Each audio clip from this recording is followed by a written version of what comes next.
సాక్ష్యాల్లో దేవుడు మన జీవితాల్లో చేసిన కార్యాలు మనం చూసాం. ఆయన ఏదో ఒకరోజు ఒక కార్యం చేసి మళ్ళా ఒక చిన్న అద్భుతం చేసి నువ్వు చేసిన ప్రార్థన బట్టి నేను మర్చిపోయే దేవుడు కానే కాడు.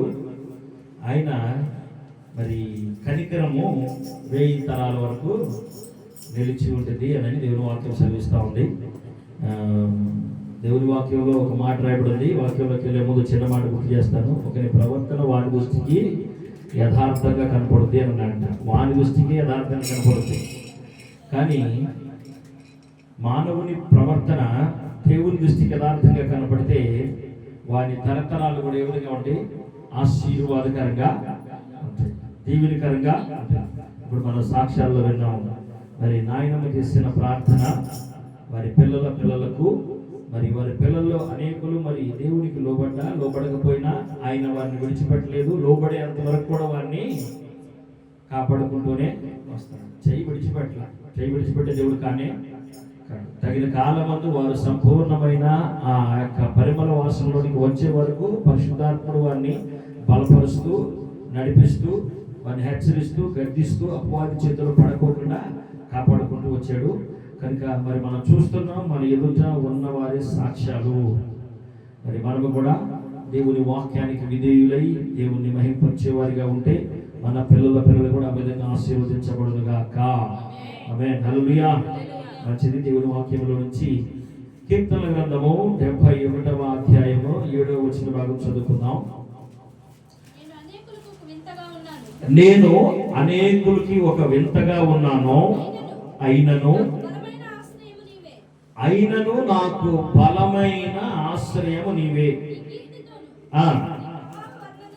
నీ ప్రవాహ వర్ణనతోనూ దినమంతయు నా నోరు నిండి ఉన్నది. చిన్న ప్రార్థన చేసుకుందాం. మహాపరిశుద్ధుడు అయిన తండ్రి, ప్రేమ కలిగిన ప్రభువానికి వందనాలయ్యా.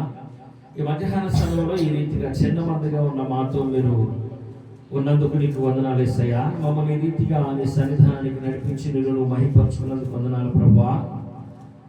ఈ సమయంలోనైనా తండ్రి యేసయ్యా, పరిశుద్ధాత్ముడా, నీ వాక్యము చేత మమ్మల్ని బలపరచునై ఉండగా ప్రభువా, వినగలిగిన చెవి, గ్రహించగలిగిన మనస్సు, నీకు లోబడే మంచి స్వభావం మాకు దయచేయడు తండ్రి. నీకు వందనాలు తండ్రి. యేసయ్యా, పరిశుద్ధాత్ముడా, ఈ స్థలాన్ని ప్రభువా ఏలుబడి చేస్తున్న దేవా నీకు వందనాలు.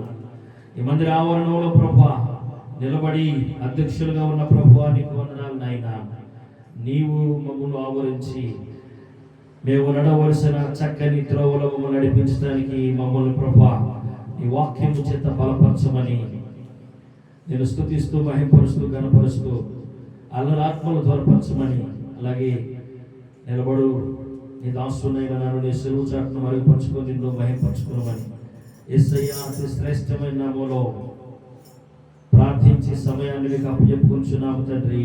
ఆమేన్, ఆమేన్, హల్లెలూయా, హల్లెలూయా. చదవబడిన వాక్య భాగంలో చక్కని శ్రేష్టమైన వాక్యం ఉంది. నేను అనేకులకు ఒక వింతగా ఉన్నాను, అయినను నాకు బలమైన ఆశ్రయము నీవే. దేవునికి స్తోత్రం కలుగునుగాక. హల్లెలూయా. నేను అనేకులకు ఎలా ఉన్నానంటే ఒక వింతగా ఉన్నాను అంటున్నాడు భక్తుడు ఇక్కడ. మీరు బాగా గమనించండి. నేను పలుమార్లు అనేక సార్లు నేను అనేకులకు నేను కూడా ఒక వింతగా ఉన్నా, అందుకని దేవుడు ఈ మధ్యాహ్న సమయంలో నిన్ను బలపరచడానికి మాట ఎత్తి మాట్లాడుతున్నాడు. ఈ వాక్యం ఎందరికీ అవసరమైన చప్పలు జరగకూడదమ్మా. హల్లెలూయా. నన్ను దేవుడు ఈరోజు నన్ను బలపరచాలనుకుంటున్నాడు అని నవ్వినోళ్ళ అభిగంగా స్తోత్రాలు చెల్లిద్దాం. హల్లెలూయా, హల్లెలూయా, హల్లెలూయా. నీవు అనేకులకు ఒక వింతగా ఉన్నావనుకో, నువ్వు చేయవలసిన పని ఏంటంటే, ఇక్కడ అనేకులకు వింతగా ఉండమంటే అనేకులు ఎదుట గొప్పగా లేవు నీవు. ఈ మాటలో ఉన్న భావం ఏంటంటే, అనేకులకి ఈ భక్తుడు వింతగా ఉన్నాడంట. అంటే వింతగా ఉన్న ఆ సమయంలో అనేకులు ఎదుట అతనే గొప్పగా లేడు, ఉన్నాడా?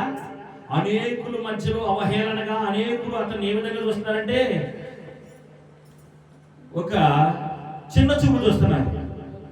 దానికి బలమైన పదవి ఏంటో నాకు తెలియట్లా, నాకు అర్థం కావట్లేదు.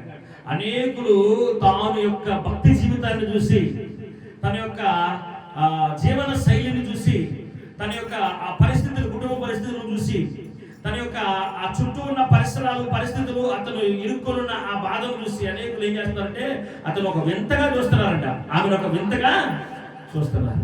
ఈ సమయంలో నీవు చుట్టుపక్కల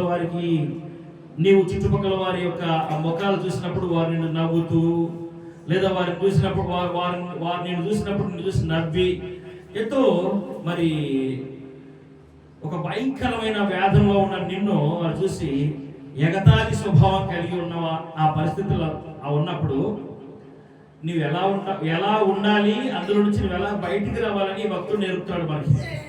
ఈ భక్తుడంట అనేకుడికి ఆయా సమయాల్లో వింతగా అనిపించాడంట. అనేకుడికి ఆయా సమయాల్లో వింతగా అనిపించాడు. కొంచెం ఎక్కువ దగ్గర చేయాలి. అలాంటి సమయంలో భక్తుడు ఏం చెప్తాడంటే, నేను అనేకులకు వింతగా ఉన్నప్పటికీ, మనుషులందరూ నన్ను వింతగా చూసినప్పటికీ, మనుషులందరికీ నేను లెక్కలో లేనప్పటికీ, మనుషులందరూ ఎదుట నేను ఒకవేళ తక్కువ వాడిగా ఉన్నప్పటికీ నేనేం మర్చిపోలేదని అన్నాడంటే భక్తుడు. నా యొక్క దినచర్య ఎలా ప్రారంభమైంది, ఎలా ముగించానని చెప్తున్నాడంటే, అయినను నాకు బలమై ఉన్న ఆశ్రయము నీవే, నాకు బలమై ఉన్న ఆశ్రయం నీవే, నీ కీర్తితోను నీ ప్రభావ వర్ణనతోను దినమంతయు నా నోరు నిండి ఉన్నది. చాలు చాలు చాలు చాలు. నీకు అర్థమవుతుందా ఈ భక్తులు చెప్పే మాట?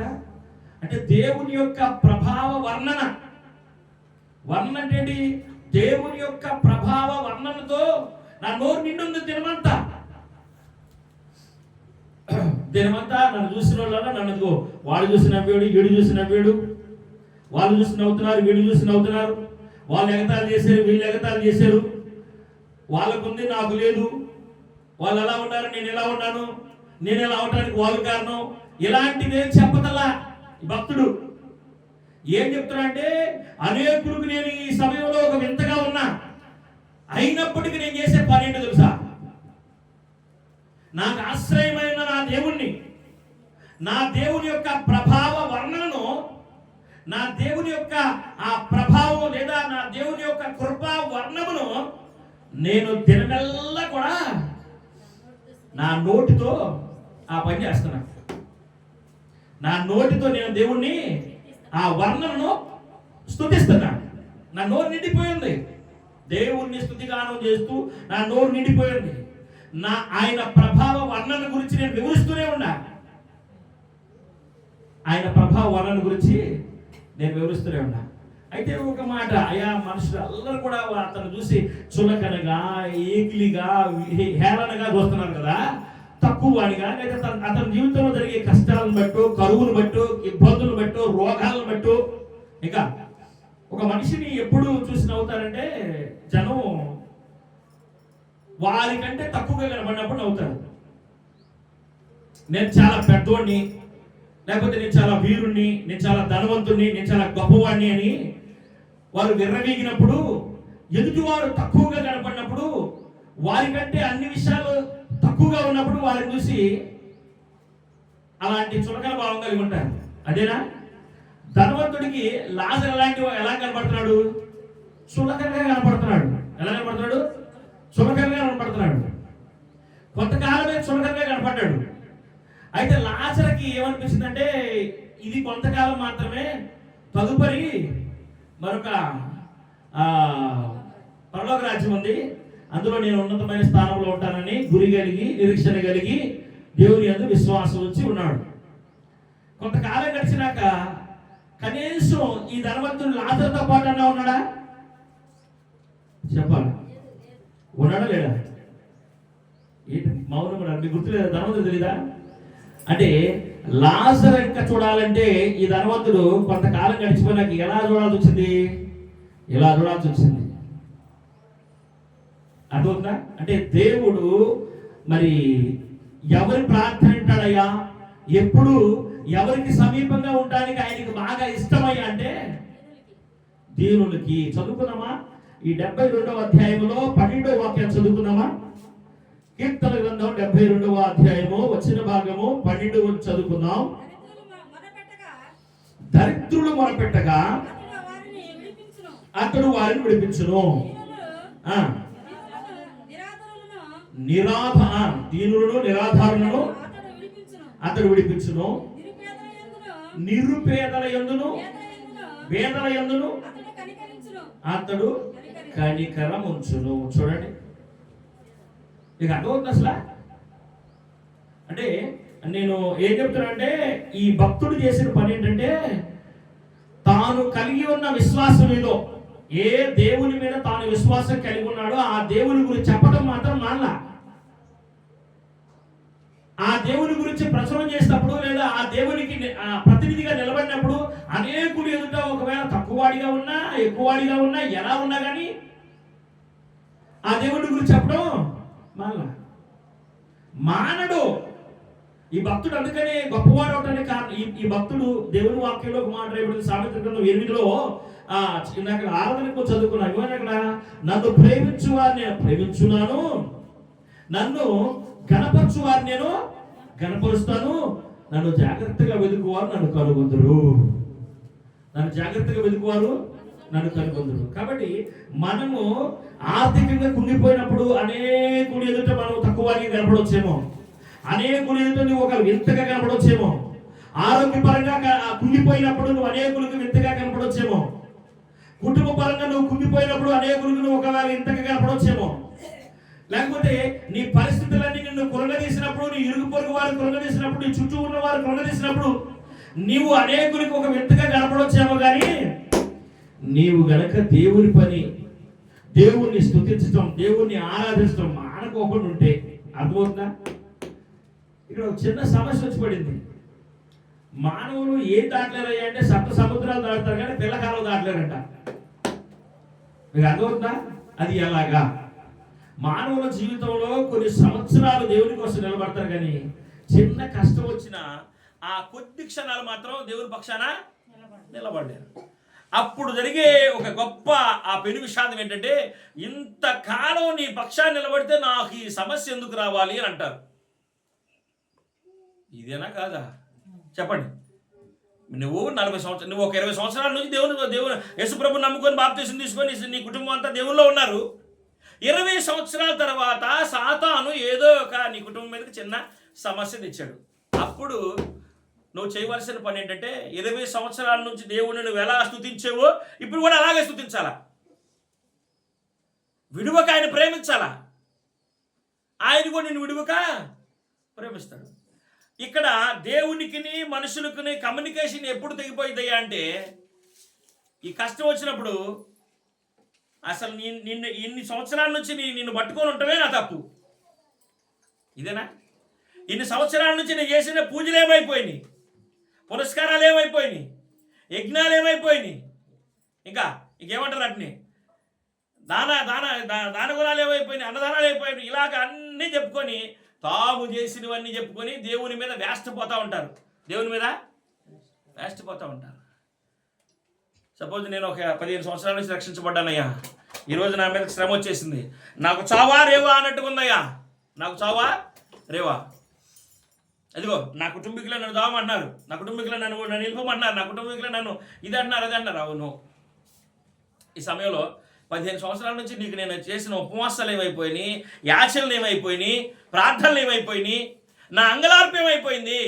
ఇన్ని సంవత్సరాల నుంచి నిన్ను నేను నమ్ముకున్నందుకు నాకు ఇదా కలిగేది అని కనుక ఆయన మీద మనం వేస్తపోయి ఆయన్ని కొంచెం పక్కన ఇలా పెట్టామనుకో, ఉపయోగమా? భక్తులు మనకేమి నేర్పుతున్నారు? ఒక భక్తుడు చెప్పాడు, పరుగున ఒకడు వచ్చి, అయ్యా నీవు కలిగిన ఆస్తి అంతా కూడా కోల్పోయావు, పంటంతా కోల్పోయావు, గోధుమల పంటంతా తగలబడిపోయింది, అపహరించబడింది. యెహోవా ఇచ్చెను, యెహోవాకి అట్లట్లా. ఎంత స్వార్థపరుడైనా ఈనేలా తీసుకోనేలా కదా అంటావా? కొంతమంది అన్నారు. ఎప్పుడైతే నువ్వు ఆ మాట అంటావో ఆ క్షణంలోనే దేవునికి నీకు ఎడబాటు వచ్చేస్తూ ఉంటుంది. సాతాను సులువుగా నీ మనసుని కఠినపరిచేసి దేవునికి ఎడం చేస్తూ వస్తారు. అమ్మ చెప్పింది, అమ్మ జీవితంలో ఎన్నో జరిగినాయి. నా చిన్నతనంలో వాళ్ళు రక్షించబడ్డారు, నాకు ఒక లేదు. ఎక్కడే రక్షించబడ్డారు, మీరు సాక్షులు అన్నారు. నాకు వచ్చినాక వారి జీవితంలో ఎన్నో కష్టాలు చూశా. విడిచిపెట్టిందా? చెప్పండి. నన్ను వేలేశారయ్యా, నేను వచ్చాను, నేను ప్రార్థనలో ఉన్నాను, నా బిడ్డల కోసం నేను ప్రార్థన చేస్తున్నాను. ఈ కరువు ఏంటి, ఈ కష్టం ఏంటి, ఈ బిడ్డల జీవితాల్లో శ్రమలేంటి అందా? అన్నా. అందరూ ఏమనుకున్నా, ఆమె మాత్రం ఏమనుకుందంటే నా దేవుడు గొప్పవాడు, నా దేవుడు గొప్పవాడు. కన్నీరు కారుస్తూ చక్కని సాక్ష్యం చెప్పింది. అందుకని జ్ఞానుల్ని సిగ్గుపరచడానికి ఎదివారిని దేవుడు ఏర్పాటు చేసుకున్నాడు. మీ అందరికీ తెలుసో తెలీదు, నేను అంటాను మీ అందరికంటే కూడా భక్తి పుర్రాల్లో కావుంది. చేకూరు నుంచి వస్తాం, చెప్పమంటారా? అది వచ్చి తిరిగి వెళ్ళిందంటే ఎవరు? సరోజనమ్మ. ఆమెకు ఒక చిన్న నమ్మకం ఉంది. ఏంటో తెలుసది, సేవకుల దగ్గరికి వెళ్ళి ప్రార్థన చేయించుకుంటే నా బిడ్డకి అక్కడ నా మనవడికి బాగోలేదు కదా, వాడికి తగ్గిద్ది. వాళ్ళ అమ్మ నాన్నకి లేదు, అది వేరే విషయం. ఆమెకుందా లేదా? ఆమెకంటే వాళ్ళు జ్ఞానులు, ఆమెకంటే వాళ్ళు తెలివి కలిగిన వాళ్ళు, ఆమెకంటే వాళ్ళు అన్నింటిలో మిన్నే. కానీ దేవుని యందు విశ్వాసం ఉంచే వాటిలో వాళ్ళకి లేదు. వారికి మరొక దాని మీద విశ్వాసం, అది వేరే విషయం. కానీ ఆమెకి మాత్రం ఏముందంట? దేవుని యందు విశ్వాసం. ఏదో దేవుని యందు విశ్వాసం ఉంది. ఈ దేవుడిని నేను నమ్ముకున్నాను కదా అంటే, ఈ దేవుడిని ఆశ్రయించాను, మరో చోటకి వెళ్ళకూడదని తెలియదానికి, ఇది తినకూడదని తెలియదానికి. తెలుసా? తెలీదు. తెలియక చేసినవన్నీ క్షమించబడతాయి. అర్థమవుతుందా మీకు నేను చెప్పేది? కాబట్టి నేను ఎందుకు ఈ మధ్యాహ్న సమయంలో దేవుడు మనతో మాట్లాడుతున్న ఆ ఒక గొప్ప ఉద్దేశం ఏంటంటే, నిన్ను ప్రేమించి నీ ద్వారాగా ఆయన మహిమపరచబడాలనుకుంటున్నాడు. ఏమనుకున్నాడు? మహిమపరచబడాలనుకుంటున్నాడు. ఏ విధంగా మహిమపరచబడాలనుకున్నాడు అంటే, నేను ఇప్పుడు చెప్తా వినండి. ఈ భక్తుడు దావీదు అనబడిన ఒక భక్తుడు మనందరికీ పరిచయం, మన పూర్వీకుడు. ఆయన మంచి ఆ స్తుతిని ఆర్భాటించిన వాడు, 10 తంతుల స్వరమండలమును వాయించిన వాడు, అంతటి గానం కలిగినవాడు. అందుకని తన జీవితంలో ఆయన గురించి రాయబడిన మాట ఏంటంటే, ఎవరైనా కానీ ఒక పాటల్లో కూడా దావీదు లాంటి కీర్తన మనం పాడాలి, దావీదులాగా పాడాలి, దావీదులాగా. రాజులు సహితమే దేవుడు రాజుల్ని చక్కబెడటానికి, రాజులు సరి చేయడానికి దావీదు జీవితం కొలమానంగా పెట్టాడా? అలాంటి దావీదు జీవితంలో దేవుని పక్షంగా నిలబడినందుకు దావీదుకి ఏం జరిగింది? అవమానమే ఎదురైందా? చెప్పండి. అవమానం ఎదురైంది. ఈ సమయంలో మనం గుర్తుపెట్టుకోవాలి, జ్ఞాపకం చేసుకోవాలా. దావీదుని దేవుడు అభిషేకించినాక, దావీదు మీదకి దేవుని ఆత్మ వచ్చినాక, దావీదు గొలియాతును జయించినాక, దావీదుకు జరిగిన ఆ ఘనతను చూసి వార్వలేక ఎవరు? సౌలు దావీదు మీద పగబట్టి దావీదును తోసేయాలి, అంటే దావీదును అడ్డు తొలగించుకోవాలనుకున్నాడు. అసలు దావీదును చంపేస్తే, దావీదు చస్తే ఇక మనకు అడ్డం లేదు. ఇక మన పిల్లలు కూడా అడ్డం లేదు. ఇక దావీదు అక్కడ పోతే చాలనుకున్నట్ట. కానీ దేవుని ఉద్దేశం అది కాదు. దేవుడు అసలు దావీదును లేపడానికి గల కారణమే నువ్వు సరిగా లేవని. అర్థమవుతుందా? ఇప్పుడు సౌలు చేయవలసిన పని ఏంటంటే, నేను సరిగా లేకపోవటమే కదా దావీదు వచ్చింది. అవునా? మీకు అర్థమవుతుందో లేదు? నేను సరిగా ఉంటే దావీదు ఈ స్థానంలోనికి రాడు కదా. దేవుడు ముందు నాకు మాట ఇచ్చాడు కదా, నన్ను కొట్టివేయడు కదా అనేది ఆ దిద్దుబాటు స్వభావం సౌల్లో లేకపోయింది. దానివల్ల ఏమైపోయిందంటే, తన జీవితంలో కఠినము అలాగ దిగజారిపోయాడు. హృదయాన్ని రోజు రోజుకి కఠినపరుచుకున్నాడే కానీ ఎక్కడ కూడా దైవ సేవకుల యొక్క, ఆ దైవజనుల యొక్క, ప్రవక్తల యొక్క ఆ మాట తీసుకున్నప్పుడు అతని జీవితంలో ఎక్కడ కూడా దిద్దుబాట్లేదు. దేవుని యొక్క ఉద్దేశము, బలమైన ఉద్దేశం ఏంటంటే, దేవుడు మాట తప్పేవాడు కాదు. తప్పేవాడా? మారనివాడు ఆయన ఒక మాట అన్నాడు దావీదు గురించి, దావీదు పిల్లల గురించి.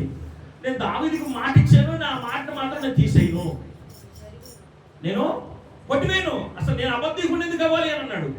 కానీ అంతకంటే ముందు ఎవరికి మాట ఇచ్చాడు? సౌలుకి మాట ఇచ్చాడు. అయితే సౌలు జీవితంలో జరిగిన ఆ యొక్క వైఖరి ఏంటంటే, సౌలు ఏమనుకున్నాడంటే, సౌలు దావీదు అనేవాడు లేకోకుంటే నాకు అడ్డం లేదు, దావీదు అనేవాడు లేకోకుంటే నాకు కాదు కదా, నా పిల్లలకు కూడా అడ్డం లేదు, నా పిల్లల కూడా ఈ దావీదు కూడా అడ్డంగా ఉన్నాడు, వీడిని చంపేస్తే ఇక నా పిల్లలకి ఈ రాజ్యానికి అడ్డమే లేదనుకున్నాడు. కానీ దేవుని ఉద్దేశం అది కాదు. అసలు ఎక్కడో ఉన్న గొర్రెలు కాసుకునే దావీదు తీసుకొచ్చి రాజు చేయడానికి గల కారణం ఏంటంటే సౌలు సరిగా లేడు. దేవుని పని చేయటంలో సౌలు అసమర్థుడైపోయాడు. ఎందుకంటే తన దృష్టికి తన ప్రవర్తన ఎలా ఉందంటే యథార్థంగా ఉంది. ఎలా ఉంది? కానీ దేవుని దృష్టికి యథార్థంగా లేదు. ఇక్కడ మనం చేసే ప్రార్థన మన దృష్టికి యథార్థంగా ఉంటే కాదు, కానీ దేవుని దృష్టికి యథార్థంగా ఉండాలా. అప్పుడు నీ ప్రార్థన అంగీకరించబడుతుంది. ఈ భక్తుడు ఏం చెప్తున్నాడు తెలుసా? చూడండి, నేను అనేకులకు ఒక వింతగా ఉన్నాను, అయినను నాకు బలమైన నా ఆశ్రయము నీవే. నీ కీర్తితోను నీ ప్రభావ వర్ణనతోను దినమంతయు నా నోరు నిండి ఉన్నది. నేను ఒక ప్రశ్న వేస్తా, ఎవరండి? నేను ఒక ప్రశ్న వేస్తా. నేను విన్నానులే, విన్నా, మన సంఘంలోనే విన్నా. దేవుడు నీకు ఏం చేశాడు ప్రార్థనకి వెళ్తున్నా అన్నారా? హేళన చేశారా? నీ దగ్గరలే అన్నారు, నిన్ను ఆదరించి ఓదార్చలే నిన్ను అన్నారు.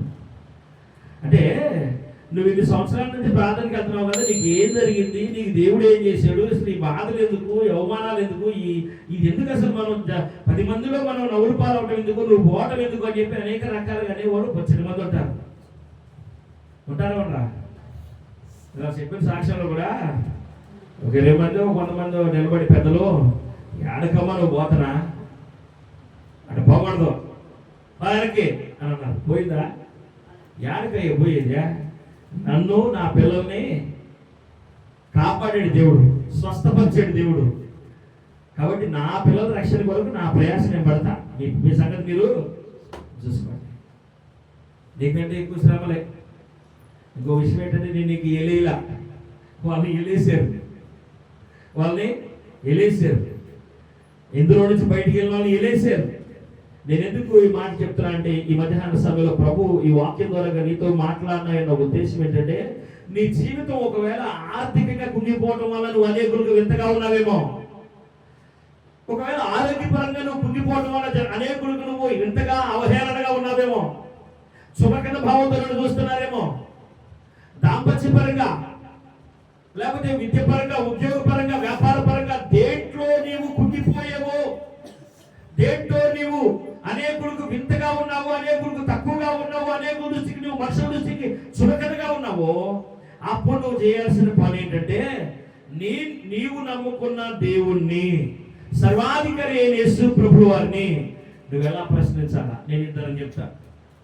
ఇద్దరిలో ఒక ఆయన ఏమన్నాడు, గబగబ పరుగున తన పనివాడు వచ్చి, అయ్యా నీ ఆస్తంతా కూడా కోల్పోయావు, ఇదిగో నీ గోధుమల పంట తగలబడిపోయింది, శత్రువులు అపహరించారు, నీ పశువులు తోలికెళ్ళిపోయారు అని చెప్పినప్పుడు ఆయన ఏమన్నాడు, యెహోవా ఇచ్చెను, యెహోవా తీసుకునేను, ఎవరికి మహిమ? దేవునికే మహిమ. ఇది మనం చేయవలసిన ప్రార్థన. ఇది భక్తుల జీవితాల్లో మనం నేర్చుకోవలసిన గొప్ప వర్ణన. ఆయన ఈ భక్తుడు కూడా, కీర్తనాకారుడు ఈ భక్తుడు కూడా ఏం చెప్తున్నాడంటే, తాను తమ పితరుల జీవితాల్లో చేసినవన్నీ తెలుసుకొని విని గ్రహించి తన జీవితానికి ఆయన ఏమై ఉన్నాడు, ఆయన ఏమన్నాడంటే, నా బలము నీవే, నా ఆశ్రయమే, నా ఔన్నత్యం నీవే, నీవు నా ఎడల చూపిన ఆ కృపను నేను వర్ణించను అని అన్నాడు. ఎలా వర్ణించాలా? ఉదాహరణకి వర్ణన అనేది ఎలా ఉంటుందో చెప్తా వినండి. ఎవరైనా ఒక పిల్లని తీసుకొని, లేదా మీ పిల్లల్లోనే ఒక పిల్లవాడిని తీసుకొని ఎవరన్నా అడిగినప్పుడు మీరు ఆ పిల్లడి గురించి ఏం చెప్తారంటే, ఇది ఈ ముక్కు మా అమ్మది, ఈ గుప్ప మా నాన్నది నేను చెప్పాలా? ఈ చెవు, ఈ కళ్ళు, ఈ ముఖం, ఈ మాట తీరు, ఈ నడక వర్ణిస్తారా? వర్ణిరా? నేను వర్ణిస్తా. నా కూతురు ఏం నాలాగా ఉంటుందని నేను పులిసిపోతా. మీకు అర్థమవుతుందా? ఇదిగో నా కొడుకు మా నాన్నకి లేకుంటాడని నేను మురిసిపోతా. అంటే నేనేం చెప్తానంటే, ఇదిగో నా కొడుకు అని చూసుకున్నప్పుడల్లా మా నాన్న పోలికలన్నీ మురిసిపోతా, ఇదిగా చెప్తా ఉంటా. అంటే అదేంటి? వాని యొక్క విధానాన్ని, వాని యొక్క వైఖరిని, వాని యొక్క నడతను, వాడి యొక్క పోలికలను నేను ఏం చేస్తున్నాను? వర్ణిస్తామా లేదా? కాబట్టి నీ వర్ణన నువ్వు కలిగి ఉండాలి. అంటే దేవుని యొక్క ఆ వర్ణన గురించిన వివరణ కలిగి ఉండాలి. నువ్వు ఎవరన్నా నేను ప్రశ్నించినప్పుడు ఏం చేయాలంటే, నాకంటే తూలిపోయినా పడిపోయినా ఎగతాళి చేయబడిన వారిని ఎంతో గొప్పగా నిలబెట్టాడు ఆయన. అర్థమవుతుందా? ఘనంగా నిలబెట్టాడు ఆయన. ఆయన చేయి విడిచిపెట్టే దేవుడు కానే కాదు. నువ్వు ఒకవేళ దేవుడు నీకు ఇచ్చిన మాట నువ్వు మర్చిపోతావు, కానీ ఆయన నిన్ను మర్చిపోయే దేవుడు కానే. నీకంటే చాలా దీన స్థితిలో ఉన్న వారి కోసం ఆయన వచ్చాడు. ఆయన ఎందుకు వచ్చాడంటే దీన స్థితిలో ఉన్న వారి కోసం. ఆయన ఎవరి ప్రార్థన త్వరగా వింటాడంటే, ఆయన ఎవరిని దగ్గరగా ఎవరికి ఆశ్చర్యుడిగా ఉంటాడంటే, ఇక్కడ 72:12 రాయబడింది, దరిద్రుల మొరపెట్టగా ఆయన అతడు వారిని విడిపించును, దీనులను నిరాధారులను అతడు విడిపించును. నిరాధారులు, ఆధారం లేని వారు, ఆదరణ లేని వారి కొరకు ఆయన ఏమనంటే వారిని విడిపించడానికి సమీపమై ఉన్నాడు. ఈ భక్తులు ప్రార్థన చేస్తున్నారు, అయ్యా నేను దీనుడను దరిద్రుడను ఆదరణ లేకోకుండా ఉన్నా, నన్నెవరో ఏడో గొర్రెలు కాసుకుంటుంటే తీసుకొచ్చి ఆయన సమయంలో అభిషేకించే, ఏడ చూస్తేనేమో నువ్వు అభిషేకించినందుకు కాదు నీ ఆత్మ నా మీద ఉందని నమ్మి నేను గొలియాతుని చంపినందుకు నన్ను తీసుకెళ్ళి మొదటేమో బొట్టు పెట్టి బలిచ్చినప్పుడు ఏం చేస్తారంట, అలంకరిస్తారు. చూసావా? బలిచ్చినప్పుడు ఏం చేస్తారు? గొర్రె పొట్టేల్ని చెప్పండి, బాగా దండేసి గులాం చల్లి బొట్టు పెట్టి ఊరేగిస్తారు. ఆ సామెత అయిపోయిందయ్యా నా పరిస్థితి. ఊర్లోకి వచ్చినప్పుడు గొలియాతుని చంపి రాజ్యంలోకి వచ్చినప్పుడు ఆహా 1000 జైలు ఏమను సౌలుకి, 10,000 జైలు దావీదుకి. అంటే సౌలు కంటే కూడా నన్ను ఎక్కువగా గణపరిచాడు, ఎంతగా నాకు జైలు కొట్టింది సౌలే నన్ను వధించడానిక అని అన్నాడా? చెప్పండి, అన్నాడా? లేదు. నాకు నీ అభిషేకం ఉంటే చాలయ్యా అన్నాడు. నన్ను రాజు తృణీకరించిన, రాజ్యం తృణీకరించిన, నీవు నన్ను తృణీకరించుకోకుండా ఉంటే చాలయ్యా అన్నాడు. ఏమన్నాడు? నీవు నన్ను తృణీకరించుకుంటే చాలయ్యా. ఒకవేళ రాజే నన్ను తృణీకరించిన, ఒకవేళ రాజ్యమంతా నన్ను తృణీకరించిన, నీవు నా పక్షాన్ని ఉంటే చాలయ్యా, నీవు నా పక్షాన్ని ఉంటే చాలయ్యా. అందుకనే భక్తుడు చెప్పాడు, నీ పక్కన 1000 మంది పడినాడు, నీ గుడి పక్కన 10,000 మంది ఉన్న అపాయము నీ వద్దకు రాదు. ఎప్పుడు రాదంటే నీవు ఇలాంటి ప్రార్థన చేసినప్పుడు రాదు. అంతేగాని 15 సంవత్సరాల నుంచి నేను రక్షించబడి నీ సన్నిధిలో నేను గోజాడుతుంటే, 20 సంవత్సరాల నుంచి గోజాడుతుంటే, 30 సంవత్సరాల నుంచి గోజాడుతుంటే, 40 సంవత్సరాల నుంచి నీ ప్రతినిధిగా నేను నిలబడితేయ్యా నా కుటుంబాన్ని ఏందయ్యా ఇట్లా చేసే అని మనం నిందించే పరిస్థితి రాకూడదు. అర్థమవుతుందా?